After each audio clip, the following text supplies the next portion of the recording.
టెన్షన్గా ఉంది. ఎందుకు? చదువుతాడో లేదో అనా? నచ్చుతుందో లేదో అని. అబ్బా నచ్చుతుందిలే, టెన్షన్ పడకు.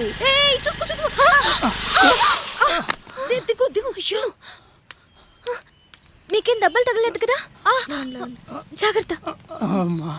సారీ అండి, నేనే చూసుకోలేదులేమ్మా. దెబ్బలేమైనా తగిలాయా? ఎందుకు అలా చూస్తున్నారు? నువ్వు కాస్త జాగ్రత్తగా ఉండాలమ్మా. సారీ. కోరి కష్టాలు తెచ్చుకుంటున్నావు. ఏంటే ముసలాడు? ముసలాడే కదా, ఇగ్నోర్. రా వెళ్దాం.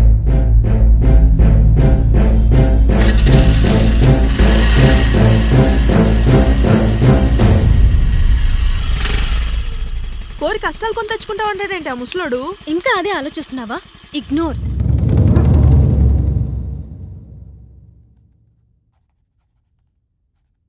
Hi sir.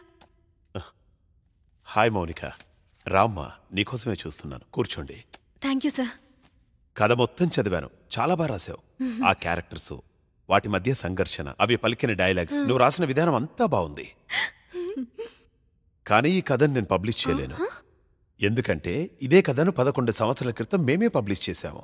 నేనే అప్రూవ్ చేశాను.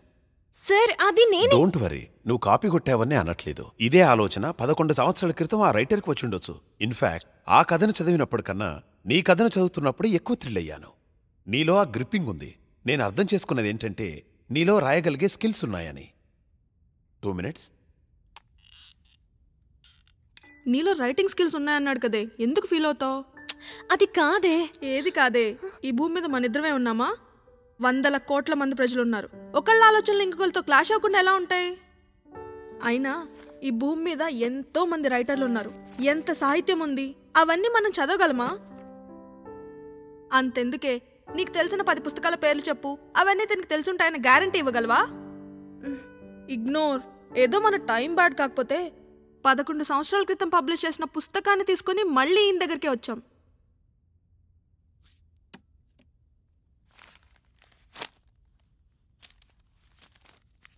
రీడర్స్ ఎప్పుడూ 2 రకాలుగా ఉంటారు. కొంతమంది కథలంటే ఆసక్తి చూపిస్తారు, ఇంకొంతమంది తెలిసిన కథల్నే ఎలా రాశారనే పాయింట్ మీద ఇంట్రెస్ట్ చూపిస్తారు. కొన్ని కథలు కల్పించబడతాయి, కొన్ని కథలు ఎక్కడెక్కడో జరుగుతుంటాయి. కొన్నింటికి ఆధారాలుంటాయి, కొన్నింటికి నమ్మకాలు మాత్రమే ఉంటాయి. ఒక వర్గం మేం చూశామంటారు, మరొక వర్గం ఇదంత బూటు కమనేస్తారు. మనలో భయం కలిగినప్పుడే దేవుడా రక్షించు అంటూ గుళ్ళ చుట్టూ తిరుగుతుంటాం. ఇది కట్టుకుంటే ఏ అపాయం జరగదని నమ్మినప్పుడే తాయిత్తులు కట్టుకుంటాం. నిజమో కల్పితమో ఈ కథను నమ్మిన జనం గోడల మీద రాసుకున్నారు. నేను ఏ కథ గురించి చెప్తున్నానో ఈ పాటికి మీకు అర్థమయ్యే ఉంటుంది. ఓ స్త్రీ రేపురా. దీని గురించి నిజాలే తెలుసుకొని రాస్తావో, కట్టుకథలు అల్లుకొని రాస్తావో నీ ఇష్టం. నన్ను ఇంప్రెస్ చేయగలిగితే పబ్లిష్ చేయడానికి నేను ready.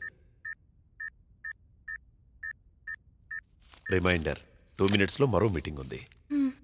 Okay sir, thank you. See you with story. Sir బెడ్రూమ్లో కూడా అలారం పెట్టుకుంటారేమో. అమ్మాయిని వదిలేండ్రా. చెప్పేది మీకే, వదిలేండ్రా.